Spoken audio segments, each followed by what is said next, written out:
Hello అండి, welcome to my channel. ఇక్కడ మార్నింగే నా రొటీన్ అయితే ఇక్కడ కిచెన్ నుంచే స్టార్ట్ అవుతుంది. ఫస్ట్ ఇక్కడ అంబలి బార్లీ కాఫీతో మొదలవుతుంది అన్నమాట.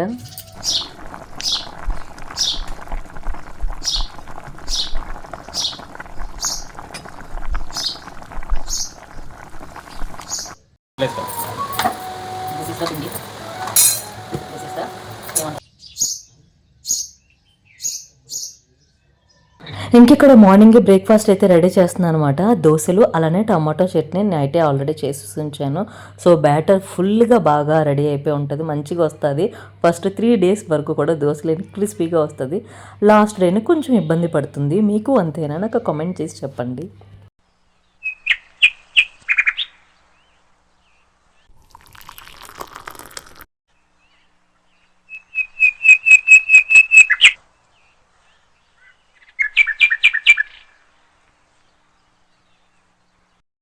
ఇంకా మార్నింగ్ లేవగానే ఫస్ట్ నాకు మంత్రాలు ఉండాలండి. టీవీ ఆన్ చేయగానే ఫస్ట్ ఏదైనా దేవుడి సాంగ్స్ మంత్రాలు, ఇది నేనే కాదు చాలామంది కూడా ఫాలో అవుతూ ఉంటారు అన్నమాట.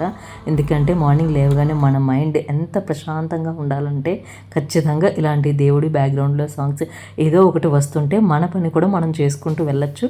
మనం మార్నింగ్ చికాగ్గా లేచిన ఆ మంత్రాల వల్ల మన మైండ్ చాలా పీస్ఫుల్గా ఉంటుంది అన్నమాట. ఇంకెక్కడ ఆయన ఆఫీస్కి వెళ్ళిపోయారు, పనులన్నీ అయిపోయింది. సో ఇంకా పూజ కూడా చేసుకుంటున్నాను. సో పూజ చేసుకుంటున్నాను కదా అనే టైం ఏదో ఒక 8:30, 9 అయింది అనుకోకండి. 10 దాటిపోతుంది అనమాట. అంతే ఏంటో తెలియదు. ఎప్పుడు ఎంత ఎర్లీగా లేచినా పనులు అయినా సరే, ముందు రోజు చేసుకున్నా సరే, మనకి రెగ్యులర్గా పూజ టైం ఇదే అవుతుంది. మీలో ఎంతమందికి ఇలా అవుతుందో నాకు అది కూడా చెప్పండి. అంటే హౌస్ వైఫ్ అంటే మ్యాక్సిమం అందరూ ఈ వేవ్ లెంత్లోనే ఉంటారు కదా, అందుకని చెప్తున్నా.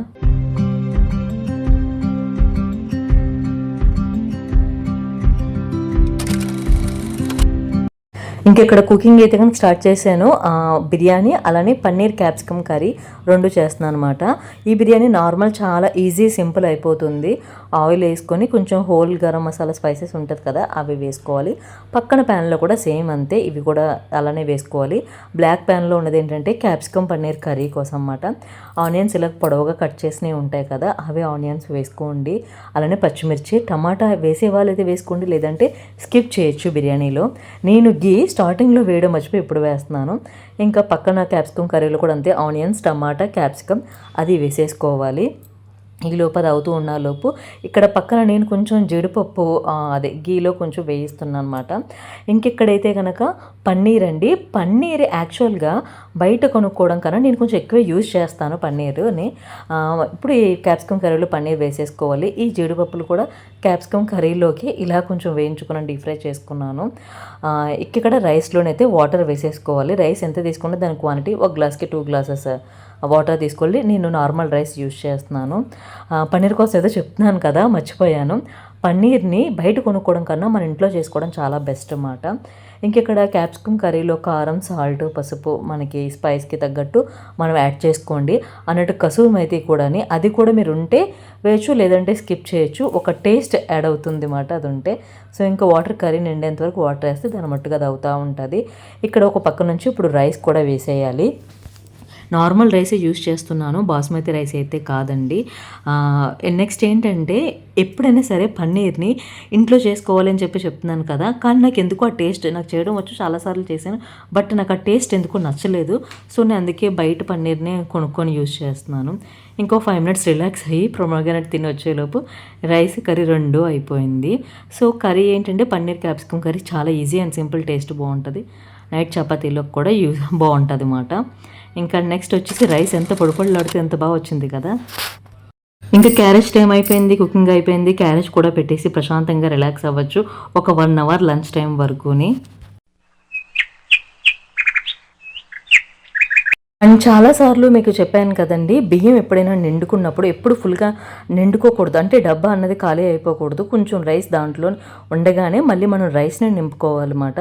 సో ఎప్పుడైనా సరే రైస్ వేసేటప్పుడు స్టార్టింగ్ 3 దోశలు బియ్యం అన్నపూర్ణాదేవికి దండం పెట్టుకొని ఎప్పుడు నిండుగా ఉండాలి, ఎప్పుడు మనం పెట్టే పొజిషన్లోనే ఉండాలని దండం పెట్టుకొని దాంట్లో వేస్తాను. అలా 3 దోశలతో మా అమ్మగారు అలా వేస్తారు స్టార్టింగ్. సో నాకు అది అలవాటు అయిపోయింది అన్నమాట, అన్నపూర్ణాదేవికి దండం పెట్టుకొని వేయడం. ఇంకా నెక్స్ట్ పపాయ కట్ చేసేసి ఆయనకైతే పెట్టేస్తున్నాను. బాక్స్లో పెట్టేసాను అనుకో 2 days ఒక ఆయనకి లంచ్ క్యారేజ్లోకి మార్నింగ్ ఆయనకి ఇలా పెట్టి పంపించవచ్చు ఒక స్నాక్గా. అది ఆబ్వియస్లీ ఆయన వర్క్లో పడి తినకుండా మర్చిపోయి నైట్ ఇంటికి తీసుకొస్తారనుకోండి. బట్ నేను ఏ రోజైతే పెట్టకుండా మిస్ అవుతానో ఆ రోజు ఖచ్చితంగా ఏం పెట్టావు అని అడుగుతారు.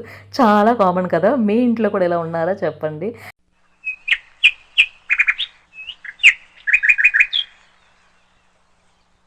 అండ్ ఈ ఫ్రూట్ బాస్కెట్ నిజంగా ఎంత యూస్ఫుల్ ప్రోడక్ట్ అండి. నిజంగా అంటే ఎన్ని ఫ్రూట్స్ తీసుకుంటున్నానో అయిపోతుంది, తింటున్నా తెచ్చుకుంటున్నాం కూడా. ఇంతకు ముందు ఎలా ఉండేదంటే ఫ్రూట్స్ తీసుకొని ఫ్రిడ్జ్లో పెట్టడం, అది బాగా పండిపోవడం 2-3 రోజులు చూసుకోవడం అలా ఉండేది, గుర్తు రాకపోవడం పనుల్లో పడి. సో డైనింగ్ టేబుల్ మీద పెట్టుకోవడం వల్ల అటు నుంచి వెళ్ళినప్పుడు వచ్చినప్పుడు తీసుకొని తినడం అయిపోతుంది. సో మెయిన్ దీంట్లో బనానాస్ పెడితే పాడవ్వదు. ఇంకా నేను దీంట్లోనే కొన్ని ఫ్రూట్స్ తెచ్చారు, యాపిల్, ఆరెంజ్, మోసంబి, జామ, బనానాస్ ఇవన్నీ పెట్టేస్తూ ఉంటాను అనమాట. అది ఇంకా నెక్స్ట్ మా విలేజ్లో పాలకి ఎంత డిమాండ్ పెరిగిపోయిందంటే ఏ టైంకి వెళ్ళినా పాలు అయిపోయింది అంటున్నారు అనమాట. సో గేదె పాలే తెచ్చుకుంటామని తెలుసు కదా. ఇంక ఇక్కడ నేను పెరిగి అయితే తోడు పెడతాను వాటితో. మంచి గడ్డ పెరుగు అంటారు కదా, అది మనకి రెడీ అవుతుంది. ఈయన ఎప్పుడు కూడా పాలు నైట్ టైం తీసుకొస్తారు ఆఫీస్ నుంచి ఇంటికి వచ్చేసరికి. సో అందరూ పాలు మార్నింగ్ వేడి చేస్తే నేను నైట్ వేడి చేసుకొని పెరుగు తోడు పెట్టి చల్లారిపోయాక ఫ్రిడ్జ్లో అలా పెట్టేస్తూ ఉంటాను. నెక్స్ట్ ఇక్కడ స్టవ్ క్లీనింగ్ కూడా నైటే కంప్లీట్ అయిపోతుంది కదా. ఇంకా ఇదండి ఈ వ్లాగ్ ఇక్కడితో ఎండ్ చేసేస్తున్నాను. ఐ హోప్ ఈ వ్లాగ్ నచ్చితే ప్లీజ్ సపోర్ట్ చేయండి, మీరు లైక్ చేయండి. సో కొంతమందికైనా అది వ్లాగ్స్ అనేది పుష్ అవుతుంది అన్నమాట. సో చాలామంది లైక్స్ చేస్తే అమ్మో చాలా డబ్బులు వచ్చేస్తాయి అన్న ఫీల్లో ఉన్నారు. అలా కాదు, ప్లీజ్ సపోర్ట్.